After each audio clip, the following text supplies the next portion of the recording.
शुभांगीताई पासेबंद या आज आपल्या कट्ट्यावरच्या पहिल्या मुलाखत अंत्य देणार आहेत आपल्याला. शुभांगीताई पासेबंद या ठाण्यातल्या रहिवासी असून त्या बँकर होत्या. बँकेमध्ये बरीच वर्ष त्यांनी सेंट्रल बँकेमध्ये नोकरी केली. नंतर त्या शाखाधिकारी ब्रँच मॅनेजर म्हणून झाल्या आणि मग 2012मध्ये त्यांनी VRS घेतली, सेवानिवृत्ती घेतली आणि त्यांचा जो छंद होता वाचन लेखन, त्या लेखनाकडे त्या वळल्या. शुभांगीताई या MSc BEd असून त्यांनी पत्रकारितेचा सुद्धा कोर्स केलेला आहे. त्यांना अनेक छंद आहेत. त्यांनी जवळजवळ 50 पुस्तकं लिहिलेली आहेत. त्याच्यामध्ये कथा, ललित, कादंबरी, अंध लोकांसाठी ब्रेल लिपीमध्ये कविता संग्रह, ऑडिओ, व्हिडिओ केलेले आहेत त्यांनी बरेच. आणि रुक्मिणी स्वयंवर नावाचा एक YouTubeवर त्यांचा एक व्हिडिओ अपलोड झालेला आहे. अशा या शुभांगीताई बहुआयामी व्यक्तिमत्व आहे त्यांचं आपण आज इथे मुलाखत घेणार आहोत. त्यांच्या लेखनाला आणि त्यांच्या कार्याला अनेक पुरस्कार मिळालेले आहेत. ठाणे वैभव, नंतर रेडिओ पुरस्कार साहित्यासाठी त्याला मिळालेला आहे. तर अशा या बहुआयामी ज्येष्ठ लेखिका शुभांगी पासेबंद आपल्या नौपाडा वाचक कट्ट्यावर आलेल्या आहेत. शुभांगीताई, मी डॉक्टर अंजुषा पाटील नौपाडा वाचक कट्ट्यावर तुमचं पुन्हा एकदा स्वागत करते. सर्व प्रेक्षकांचं स्वागत करते आणि आपण त्यांच्या आता मुलाखतीला सुरुवात करूया.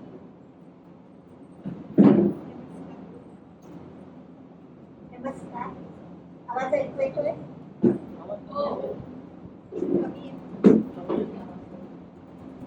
नमस्कार. 50 पुस्तकं माझी जी पुस्तकं 50 प्रकाशित झाली त्यांचं कव्हर पेजचा एक संग्रह मी वाचायला दिलेला आहे. तुम्ही बघू शकता. जवळ करा माईक जवळ करा. आवाज आता येतोय? अंजुषाने माझी ओळख करून दिली, नोकरीबद्दल सांगितलं, ठाणे वैभव ठाणे गौरव पुरस्कारांबद्दल सांगितलं आणि माझी जी मुलाखत होणार आहे त्याच्या आधीच मी तुम्हाला सांगते की मी अजिबात काही खास अशी स्पेशल कुणीही नाही. मी अभिनय कट्ट्यावर, अत्रे कट्ट्यावर आणि विविध कार्यक्रमांमध्ये आधी मी प्रेक्षक आणि रसिक वाचक म्हणून जायचे. हळूहळू टिप कागदासारखं सगळं मी मनात टिपून घेतलं आणि लेखिका झाले. अंजुषाने सांगितलं की मी बँकेत काम करायचे. तर बँकेत कसं काहीतरी भरतात पैसे आणि काहीतरी काढतात. आयुष्य तरी काय असतं? बँक ऑफ मेमरी आपली. आपल्या मेमरीमध्ये आपण काहीतरी भरतो, काहीतरी काढतो. वाचन करून त्या मेमरीत आपण आपले विचार, कल्पना भरतो आणि वेळ प्रसंगी आठवणी म्हणून, लिखाण म्हणून, भांडायचं म्हणून, चिडायचं म्हणून ते नोंद केलेले मुद्दे काढतो. त्यामुळे बँक आणि जीवन आणि लेखन हे काही फार वेगळं आहे असं मला वाटत नाही. तरी सुद्धा मी तुम्हाला पहिला प्रश्न विचारू इच्छिते की बँकेचे व्यवहार हे आर्थिक व्यवहार म्हणजे जरा वृक्ष असतात. म्हणजे पैसे भरणं, जमा करणं, कर्ज, त्याच्यावरचं व्याज, किती टक्के, FD वगैरे. तर हे असं वृक्ष वातावरण असताना तुम्ही लेखनाकडे कशा काय वळल्या, कलेकडे? चेतन भगत 3 इडियट्स आत्ताच मगाशी एका मुलीने उल्लेख केला. चेतन भगत सरांना आपण सगळे ओळखतो. चेतन सरांनी MBA केलं होतं, नंतर ते बँकेत नोकरीला होते आणि लेखक झाले. तर मी आपल्या मराठीत स्वतःला चेतन भगत व्हायचं ध्येय ठेवलं तर काही चुकीचं आहे असं मला वाटत नाही. शिवाय अजून एक मला सांगावंच वाटतं, सबसे बडा रुपया या पैशाच्या बादशहाला दुनिया करते सलाम. मग बँकेत मी नोकरी करून लेखक झाले तर उलट अधिक सलाम मला मिळेल असं मला वाटलं. लेखनाची प्रेरणा तुम्हाला कोणाकडून मिळाली? म्हणजे घरात कसं वातावरण होतं की आई वडिलांकडे की मिस्टरांकडे आल्यानंतर प्रेरणा कोणाकडून मिळाली? लेखनासाठी मला निपोटिझम म्हणतात तसं घरचा वारसा अजिबात नव्हता. आमच्या घरात कुणीही लेखक नव्हतं. फक्त लहानपणी वडील रंगवून रंगवून कथा सांगायचे आणि त्या कथा कुठेतरी माझ्या मनात, आत्म्यात मुरल्या आणि नंतर मी ते लिहायला लागले. खूप संवेदनशील होते. जे जे टिपत गेले ते मी व्यक्त होत गेले.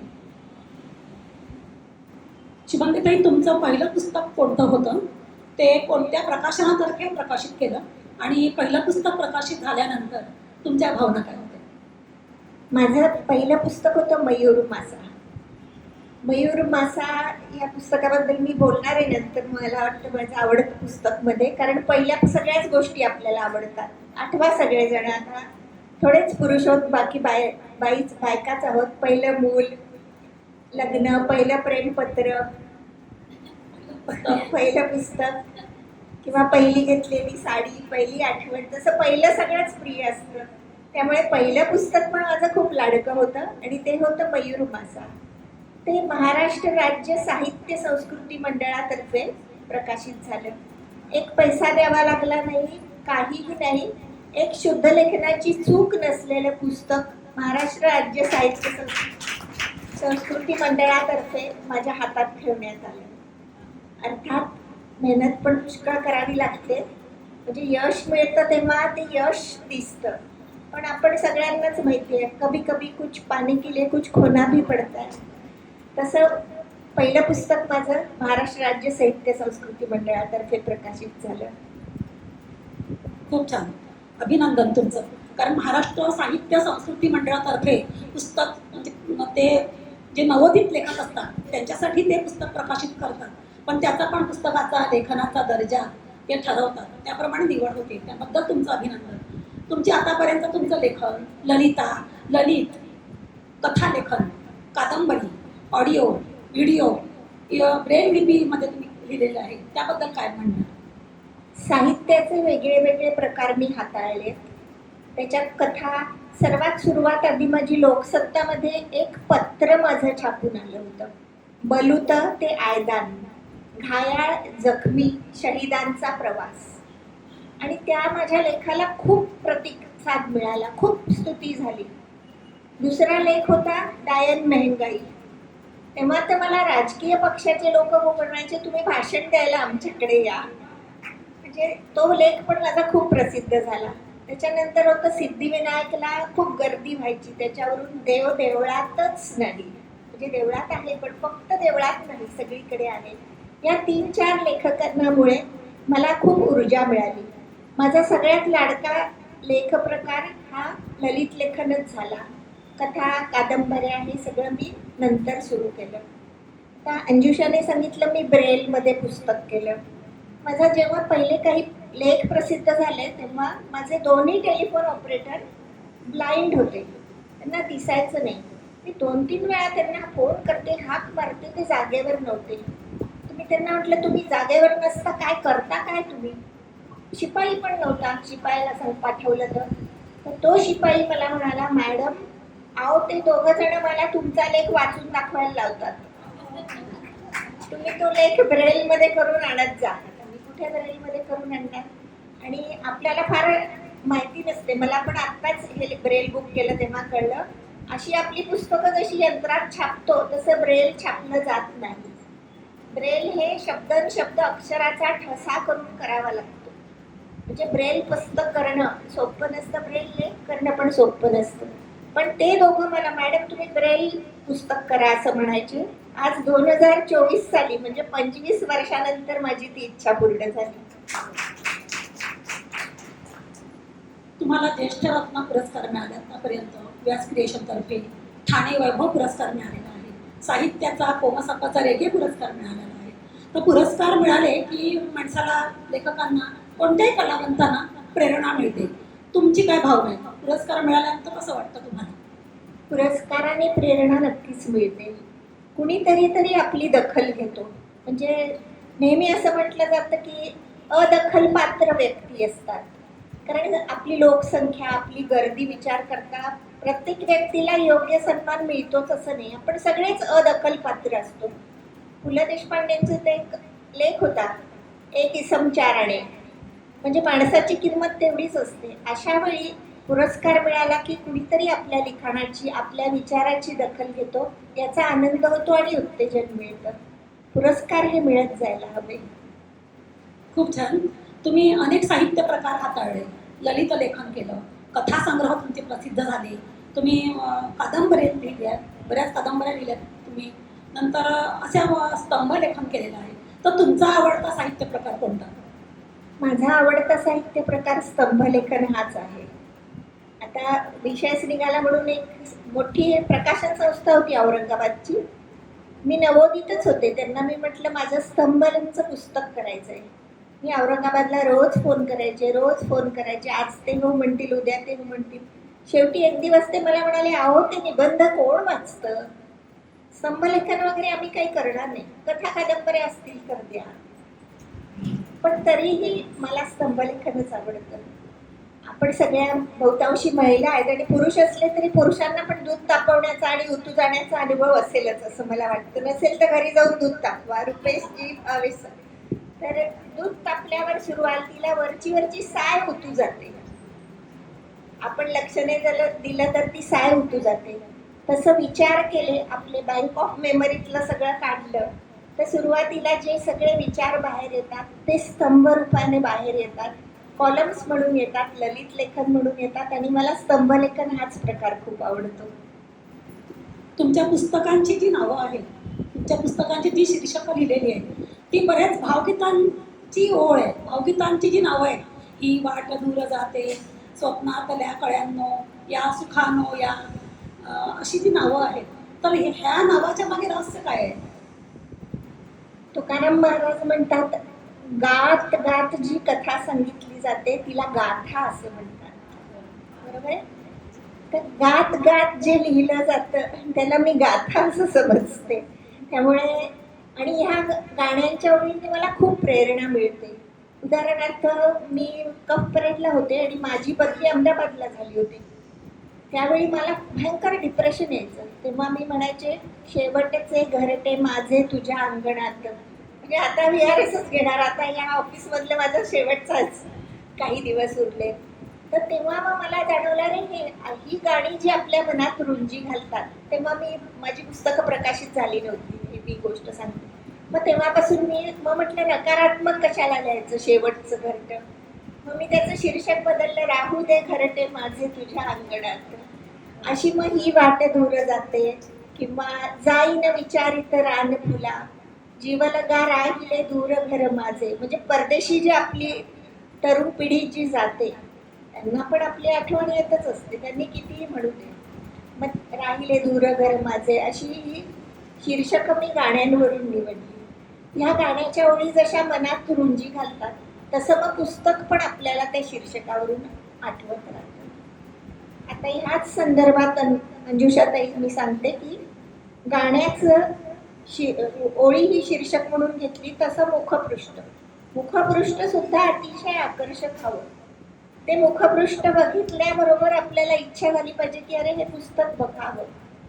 म्हणजे मुखपृष्ठ आणि या गाण्याच्या ओळींचं दिलेलं शीर्षक याच्याचमुळे पुढच्या पुस्तकांना मला मागणी येत गेली आणि माझी पुस्तकं प्रकाशित होत गेली.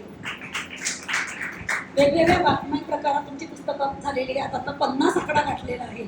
तर तुमची ही वाट दूर जाते, स्वप्नातल्या कळ्यांनो, अशी बरीच तुमची जवळजवळ 10 तरी पुस्तकं मी वाचली आहेत आणि 7-8 पुस्तकांवर मी तुमच्या पुस्तकाचं परीक्षण मी केलेलं आहे. तर ह्या पुस्तकातले जे विषय जे आहेत ते सगळे असे व्यवहारातले, तुमच्या मैत्रिणी, तुम्हाला जे काय दिसतं, म्हणजे जे न देखे रवी ते देखे कवी असं आहे. आणि ते जे आपणाशी ठावे ते इतरांशी शिकवावे, शहाणे करणी सोडावे सकल जन, असं समर्थ रामदास म्हणतात. तर ह्या उक्तीप्रमाणे तुम्ही लेखन केलं की तुम्ही ठरवून लिहिलं विषय कसा? विषय मी कार्यक्रम करायचे, मनाची मशागत. म्हणजे 12 वर्षापूर्वी माझा अभिनय कट्ट्यावर पण कार्यक्रम होता, मनाची मशागत. तो काही कारणामुळे पाऊस वगैरे असाच पावसाळी सीझन होता. कालपासून मला काळजी वाटत होती, आज इथे पाणी भरलं तर कार्यक्रमाचं काय होईल. तर त्या मनाची मशागत या कार्यक्रम झाल्यानंतर बरेच जण मला येऊन भेटतात, त्यांच्या कथा सांगतात, त्यांची दुःख सांगतात की बुवा अगदीच वेगळ्याच मॅडम आहेत, किंवा आपल्या आपण कोणाला कुटुंबात सांगितलं तर काय होईल, अगं तुला माहिती आहे का याचं असं आहे, म्हणजे सगळीकडे बोभाटा होईल. म्हणून मग परकीच व्यक्ती आहे, सांगायला हरकत नाही, म्हणून त्या मुली मला त्यांच्या कथा सांगायच्या, मुली तरुणी. पुरुषांनी कोणी सांगितलं नाही, आता नंतर सांगावं असं वाटलं तर सांगू शकता. पण मला असं वाटतं की वेदना आणि या कथा या स्त्रियांच्या अधिक असतात. अर्थात मी हे विधान थोडं पार्शलिटीचं म्हणते असंही नाही, पुरुषांनाही प्रश्न असतात. पुरुषसुद्धा त्यांच्या परीने त्यांचं युद्ध लढत असतात. तर ह्या कार्यक्रमांमधून मला मिळणाऱ्या या गोष्टींमधून कथा सुचत गेल्या. यातली परिकथेतील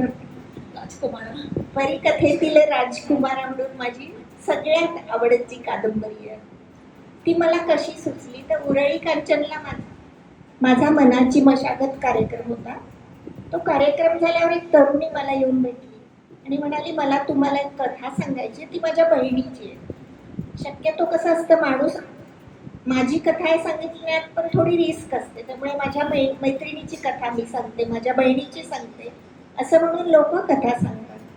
तर त्या तरुणीने मला असं सांगितलं की तिच्या प्रियकराने तिला कोल्हापूरच्या एका गडावर जाळी म्हणून एक जागा आहे, जाळी म्हणजे सिमेंटच्या जाळीने त्याच्या मागे गडाची एक सोय आहे. तर त्या तरुणीला तिच्या प्रियकराने त्या जाळीपाशी येऊन उभं राहायला सांगितलं की तू घरून पळून ये आणि त्या जाळीपाशी उभी राहा, मग आपण कोल्हापूरला जाऊ आणि लग्न करू. सत्यकथा तिने मला सांगितली होती. अर्थात मी कुठेही तिचं नाव व्यक्त केलं नाही, शहरं पण बदलली, गाव पण बदललं, म्हणजे तिचं खाजगी पण मी जपलं. ती सगळं सामान घेऊन त्या जाळीपाशी जाऊन राहिली. 2-3 दिवस ती तरुणी तिथे जे होतं ते, म्हणजे तिथे देवीचं एक छोटंसं देऊळ आहे, तिथे बायका पुऱ्या कडकण्या बांधायच्या, दही भात द्यायचा, तो खाऊन ती पोरगी 2-3 दिवस तिथे राहिली. लोक सहलीला यायचे. रविवारी तिच्याच ऑफिसमधले काही जण सहलीला आले. त्या सहलीमधल्या एका स्वाती नावाच्या मुलीने तिला जाडीतून डोकावून बघत असलेलं पाहिलं. तिला संशय आला की ते मागे कोणीतरी तरुणी आहे आणि तिने तिला हाताला ओढून बाहेर आणलं. ती अतिशय मळके कळके कपडे, 3 दिवस ती पोरगी तिथे राहिलेली. ती म्हणाली, मी येणार नाही, माझा प्रियकर आला तर मी इथे नाही पाहून निघून जाईल. तिला स्वातीने समजावून सांगितलं, गं असं नाही होणार, आपण इथे निरोप ठेवू, आपण वॉचमनला निरोप ठेवू, तू घरी चल. तिला घरी आणलं, नाहू घातलं आणि ज्या दिवशी तिला त्या तरुणाने त्या जाळीपाशी बोलवलं होतं त्याच दिवशी त्याने लग्न केलं होतं. आणि ही लग्नात काहीतरी भानगड करेल, हक्क सांगायला येईल, वाद होईल म्हणून त्याने तिला खोटं सांगून तिथे नेलं होतं. तर अंजुषा मॅडम मला म्हणाले, यात कुठे परिकथेतला राजकुमार, का बरं नाव दिलं परिकथेतला राजकुमार? तर माझं असं म्हणणं आहे की आपण काय म्हणतो परिकथेत, राजकन्या तिकडे गडावर अडकली की राजकुमार येऊन तिला सोडवेल. का? कशासाठी राजकुमाराने सोडवायला पाहिजे? तिने सक्षम व्हायला पाहिजे, तिने स्वतःच्या पायावर उभं राहायला पाहिजे, स्वतःची संकट तिने फेस करायला पाहिजे. असा हा राजकुमार येईल आणि मला सोडवेल म्हणून उलट त्या गडावर तिच्यावर किती वाईट प्रकार घडू शकत होते. आत्ताच या मॅडमनी त्यांच्या अंध समाजाबद्दल सांगितलं, तसंही काही घडू शकत होतं. त्या परिकथेतील राजकुमाराच्या बोलू नयेत मी, त्या पुस्तकावरून मला चांदवडवरून फोन आला. त्यांनी माझी सगळी पुस्तकं प्रिंट काढली आणि आलटून पलटून वाचली सगळ्या ग्रुपनी. त्यांना म्हटलं, तुम्ही आपापसात कुठे परिकथेतले राजकुमार करू नका, पुस्तकं वाचण्या एवढाच तुमचा ग्रुप सुमित ठेवा. तुम्हाला असे वाचकांचे फोन येतात, वाचक कसे पुस्तकांचा संग्रह करून वाचतात, हे एका समृद्ध लेखिकेचं एक लक्षण आहे. म्हणजे तुम्ही एक समृद्ध लेखिका आहात, हे तुम्ही सिद्ध केलंय. घर, संसार, बँकेची नोकरी आणि लेखन, हा प्रवास तुम्ही कसा केला? आधीच्या प्रश्नाचं आधी थोडं शेपूट लावते, टॅगलाईन म्हणतात तसं. मी समृद्ध लेखिका नाही आहे, मी समृद्ध माणूस आहे. संस्कारांनी आपण समृद्ध होतो, तसे समृद्धीचे विचार मी मांडत गेले आणि कोणीही वाईट भोगावं लागू नये. प्रत्येकाला आपले भोग असतात, ते भोगावेच लागतात, पण कोणीतरी मार्गदर्शन करावं. आपल्याला कोण मार्गदर्शन करणार? हल्ली तर लोक, आता या मॅडमनी, सागरिका मॅडमनी पण सांगितलं, शूटिंग काढतील पण मदतीला येणार नाही. अशा वेळी ही पुस्तकं हीच आपल्याला मदत करतात, हीच आपल्याला मार्गदर्शन करतात. त्यामुळे मी समृद्ध लेखिकेपेक्षा सगळ्यांनी समृद्ध माणूस बनावं अशी म्हणते. माणूस बनणं हे महत्वाचं आहे. कारण आपल्या शिक्षणातून, आपल्या अध्यात्मातून, सगळ्यातून माणूस बनावं यासाठी खूप प्रयत्न करतात. आणि तुम्हाला लहानपणापासून संस्कार आणि लेखनाचे संस्कार आणि तुम्ही स्वतःवर घडवून आणलेली जी शिस्त, मूल्य, त्याच्यामुळे तुम्ही खरोखर एक चांगला माणूस आहात. ही चांगली गोष्ट आहे, समाजासाठी आदर्श आहे. तुम्ही जे काय काय असे लेख लिहिता, म्हणजे पेपरमध्ये तरी शुभांगीताईचे खूप लेख येतात. लोकसत्तामध्ये त्यांनी आत्तापर्यंत स्तंभलेखन केलं आहे, महाराष्ट्र टाइम्समध्ये केलं आहे, जीवनदीपमध्ये त्या लिहितात, आणखीन गावकरीमध्ये लिहितात. बऱ्याच वर्तमानपत्रामध्ये त्यांचे रोज लेखन असतं.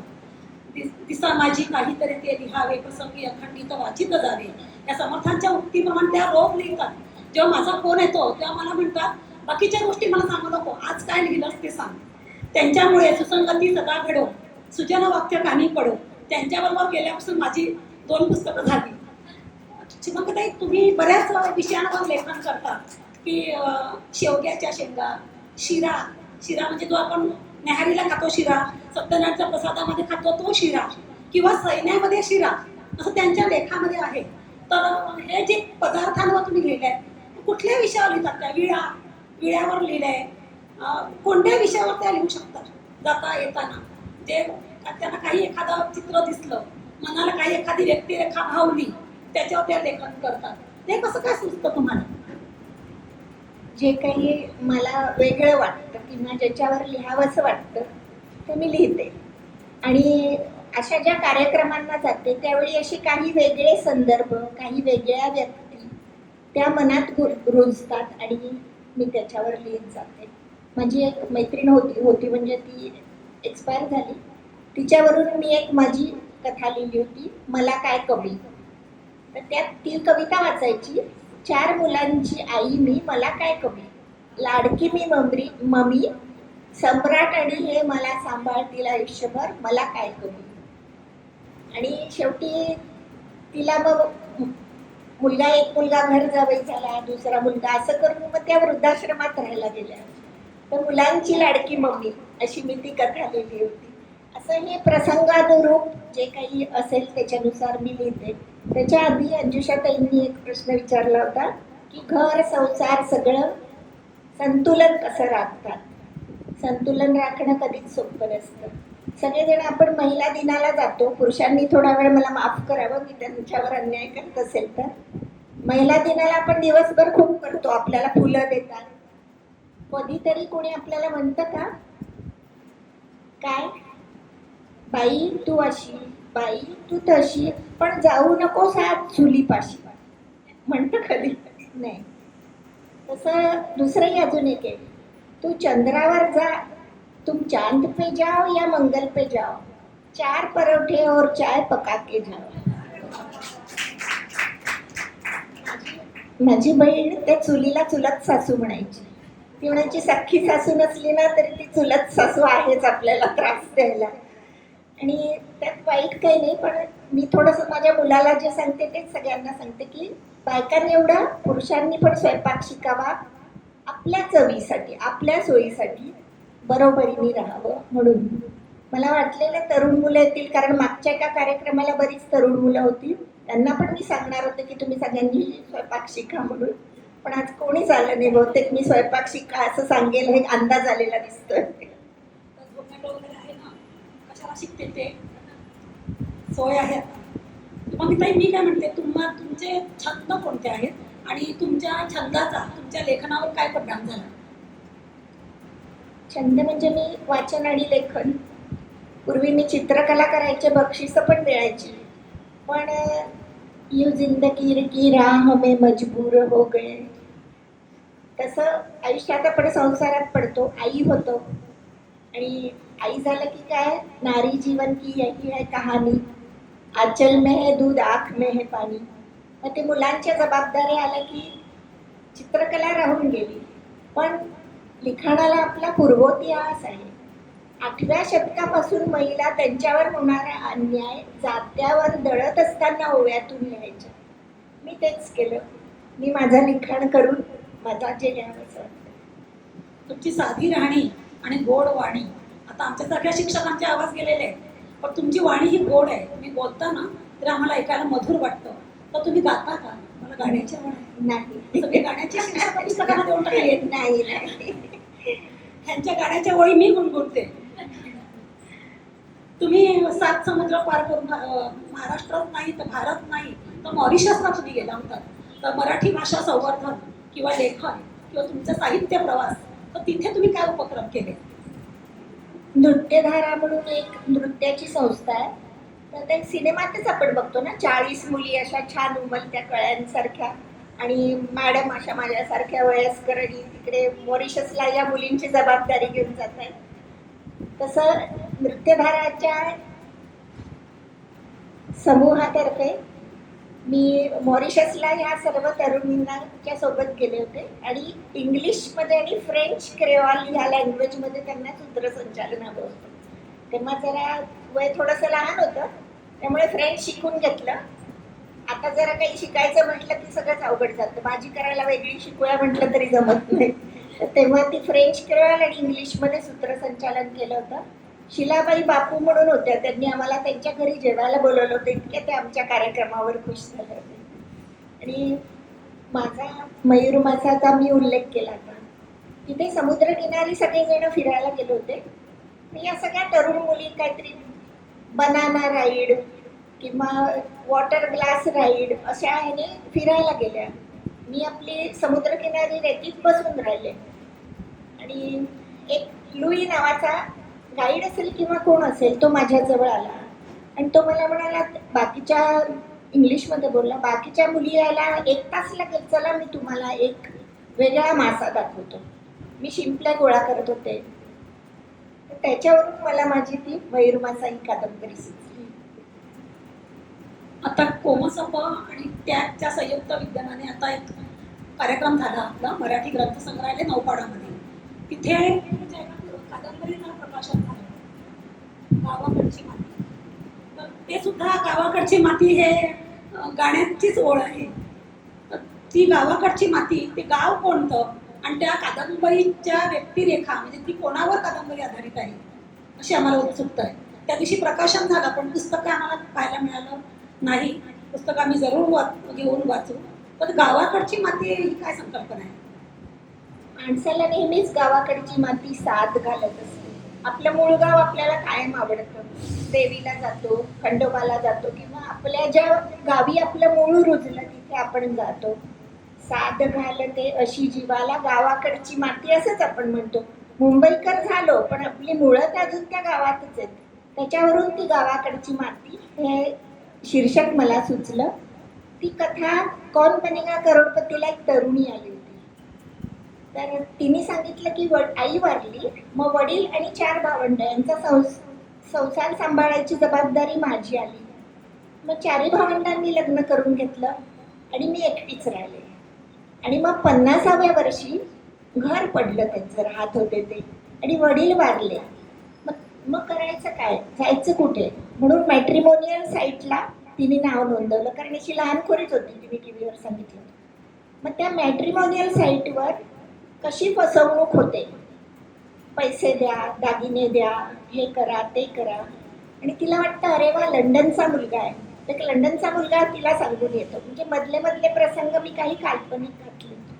त्या लंडनच्या मुलाला ही बघायला जाते. ती एजंट बाई म्हणते लंडनचा मुलगा दाखवलाय तुम्हाला, 5000 द्या. आणि तिथे तो लंडनचा मुलगा बघायला परेलला जातात ते. आणि ती परेलला अक्षरशः कशी तरी झोपडपट्टीसारख्या चाळी आणि बाहेर 20 बायका बसलेल्या असतात. म्हणजे त्या 20 बायकांकडनं 5-5 हजार रुपये घेऊन मॅट्रिमोनियल फॉर्मने तिला बोलवलेलं असतं तिथे मुलाखत द्यायला. आणि आत जाते तर तो माणूस असं एक पायाने त्याला उभं राहता येत नसतं, अतिशय वयस्कर असतो आणि उद्धट असतो आणि म्हणतो मला 3 मुली आहेत, तुम्हाला त्या 3 मुलींची सेवा करावी लागेल वगैरे, असं खूप फसवतो. मग ती खूप निराश होऊन गावाकडे येते परत. वडील वारलेले असतात, घर पडलेलं असतं आणि एका सामान्य असं तोपर्यंत तिला वाटत असतं माझी पायरी मोठी. मग तिला वाटतं की नाही, माझी पायरी तीच आहे जी सगळ्यांची आहे, मी अजिबात मोठी नाही. आणि मग ती तडजोड करून गावाकडच्या एका साध्या माणसाबरोबर, ज्याला ती पूर्वी म्हणते की गळ्यात दोरा बांधतो, मी पण बांधलेला आहे, गळ्यात दोरा बांधतो, पायात दोरा बांधतो, चप्पल घालतो, शर्ट इंट करत नाही, अशी ज्याला नावं ठेवत असते त्याच्याबरोबर लग्न करते आणि सुखी होते. तसं गावाकडची माती असं ते पुस्तक आहे. पुस्तक लेखनाबद्दल पुस्तक लेखन तर आहे तुमचं, पण तुमच्या यूट्यूबवर एक रुक्मिणी स्वयंवर असा एक व्हिडिओ अपलोड केलेला आहे तुम्ही. तर महाभारतामध्ये अशा बऱ्याच व्यक्तिरेखा आहेत. मग रुक्मिणीबद्दल तुम्हाला व्हिडिओ करावासा का वाटला? बाकीच्या व्यक्तिरेखा नाही का आवडल्या? 850 वर्षापूर्वी एकनाथ महाराजांनी रचलेलं हे रुक्मिणी स्वयंवर आहे. तर माझ्या एक वहिनी होत्या, त्या म्हणायच्या हल्लीच्या दिवसात मुलामुलींची लग्न जुळणं अवघड, जुळली तर होणं अवघड आणि झाली तर टिकणं अवघड. तर त्यावेळी म्हणे मग त्यांना कुणीतरी सांगितलं होतं की रुक्मिणी स्वयंवर वाचावं. तर आपण काळजी करतो मुलांचं कसं होईल, आपलं कसं होईल, याचं कसं होईल. तर सुयोग्य जीवनसाथी मिळावा ही तर आपली मूलभूत भावना आहे. ती इच्छा पूर्ण होण्यासाठी रुक्मिणी स्वयंवर वाचायला काय हरकत आहे. पण वाचायला मुलांना वेळ नसतो, म्हणून आई, आजी, काकू कोणीतरी वाचतं. म्हणजे माझा आवाज त्या तरुण नाईला सुयोग्य नाही, पण आई वाचते असं समजून त्यांनी माझं रुक्मिणी स्वयंवर ऐकावं असं मला वाटलं, म्हणून मी रुक्मिणी स्वयंवर माझ्या आवाजात केले. आता 50 पुस्तकांचा प्रवास तुमचा झालेला आहे. पुढचं तुम्हाला काय लिहायला आवडेल? पुढचा कोणता साहित्य प्रकार तुम्ही हाताळणार आहात अशी आम्हाला उत्सुकता लागली आहे आणि वाघाच्या कट्ट्यावरच्या सगळ्या रसिकांना ऐकायला आवडेल. लिहिता लिहिता जाईन मी, हे असंच माझ्या मनात येतं. किंवा लोकांनी आता बास झालं, पुढे लिहू नको असं म्हटलं तरीही लिहिणं हे मला जीवनावश्यकच आहे. दुखतं तिथे खूप, तर आपण टी व्हीवर कार्यक्रम बघतो तसं दुखतं ते मला लिहावंसं वाटतं आणि मी ते व्यक्त होते. आणि ते मला मानसिक गरज आहे. मानसोपचारात पण सांगतात तुम्हाला मनात जे काही असेल ते तुम्ही लिहा, वाटल्यास तुम्हाला त्या कोणाला कळू नये असं वाटत असेल तर फाडून टाका. पण त्याच्यापेक्षा आपण नावं गावं बदलून लिहू शकतो ना आपल्याला जे दुखतं खुपतं ते.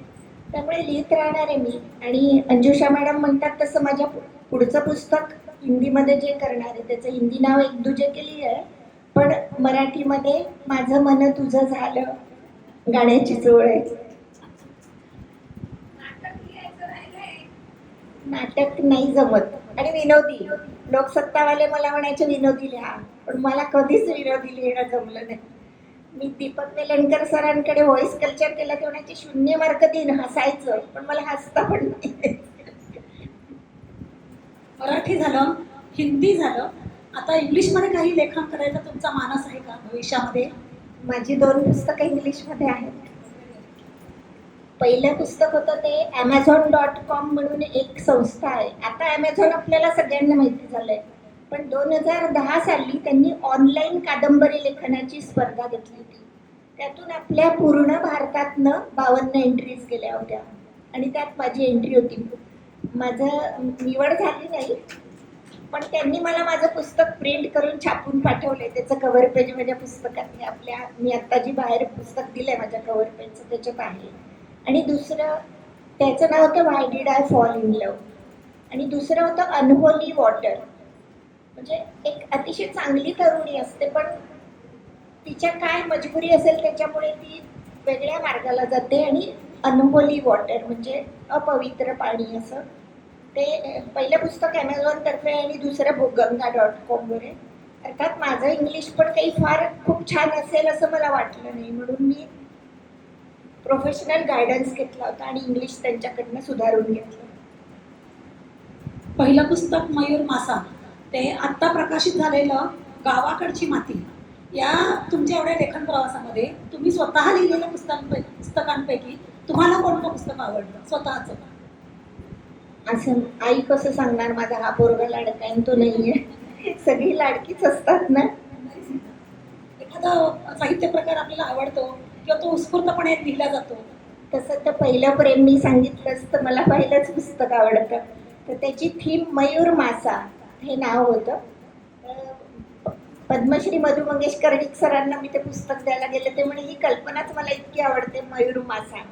तर त्याचं मूळ तत्व असं आहे की पक्षी आणि मासा या दोन्हीमध्ये एखादं एक्सटिंक्ट झालेलं म्हणजे नष्ट झालेली एखादी लिंक ही अँथ्रोपॉलॉजीत असेल. म्हणजे मला निश्चित मराठीत सांगता येत नाही की म्हणजे ह्या दोन्ही मधला एखादा प्राणी नष्ट झालेला असेल तर ती मी संकल्पना केली की मयूर मासा. त्याचा भावनिक अर्थ असा आहे की सत्य आणि असत्य आणि स्वप्न या तिन्हीमध्ये माणूस कुठेतरी मधल्या पायरीवर वावरत असतो. म्हणजे त्याचं स्वप्न पूर्ण होईलच असं नाही, तो सत्यातच वावरेल असं नाही, सत्यात वावरत असताना स्वप्नाची काहीतरी लिंक तो हाताला धरून जात असतो. त्यामुळे ते पुस्तक आहे मयूर मासा आणि मला ते फार आवडतं.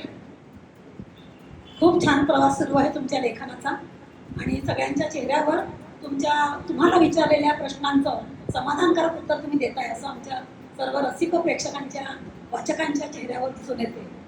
प्रत्येक लेखक हा एक उत्तम वाचक असतो.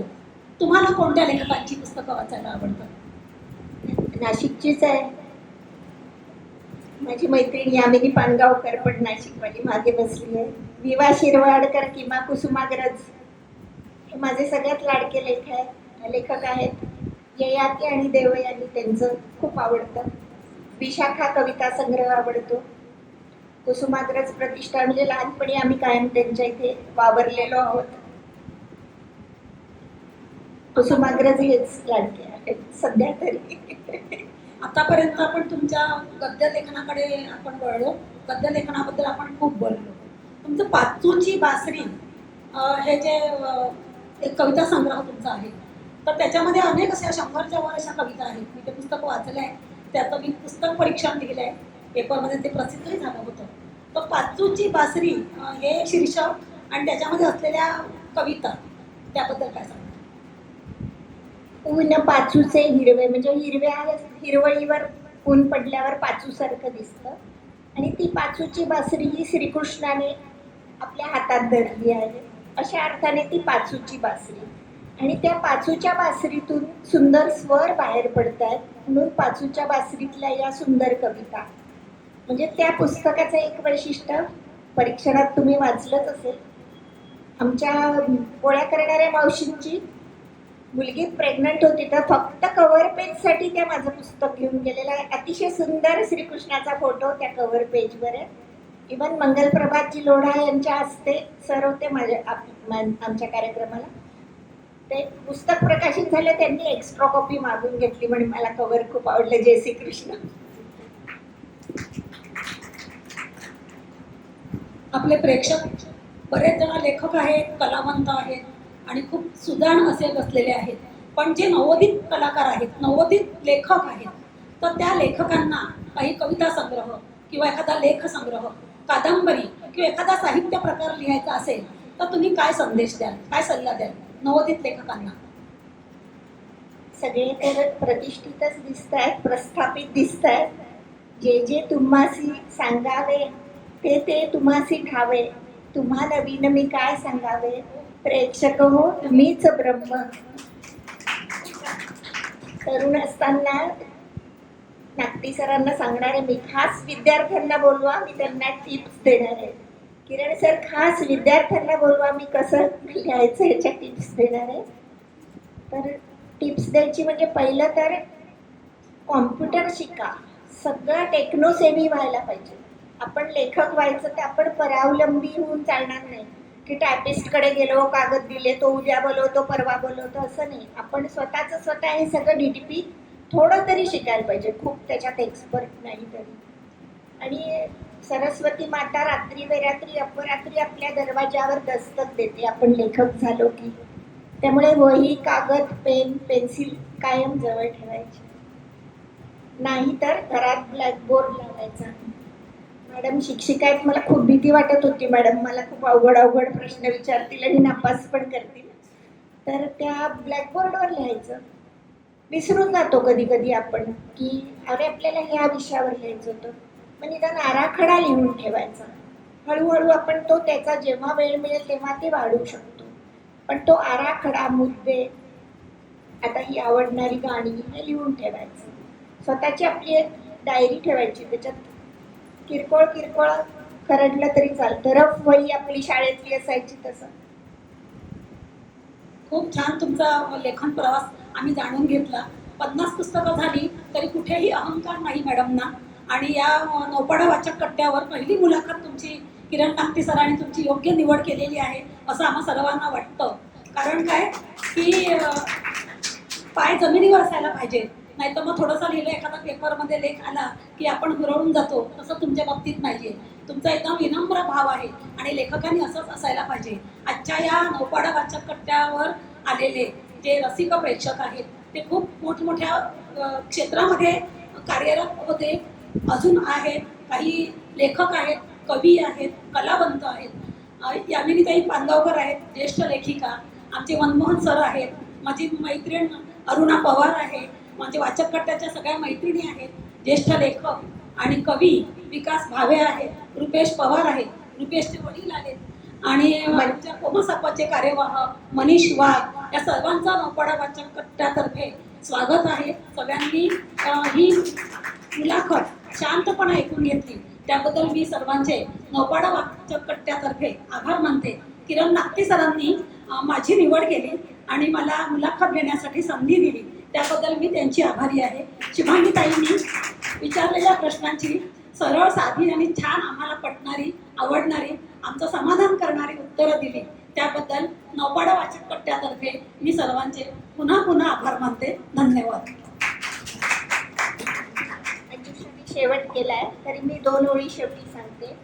निरोप घेतो आम्हा आज्ञा असावी, आशीर्वादाची सावली नेहमी राखावी. धन्यवाद.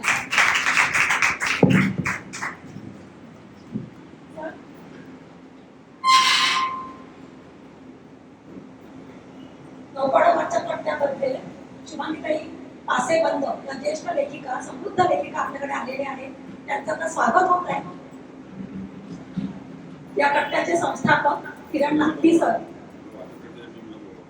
त्यांची आपली वाचक कट्ट्याची टीम या सगळ्यांनी या इकडे. नौपाडा वाचक कट्ट्याची जे आहेत त्यांनी या सर.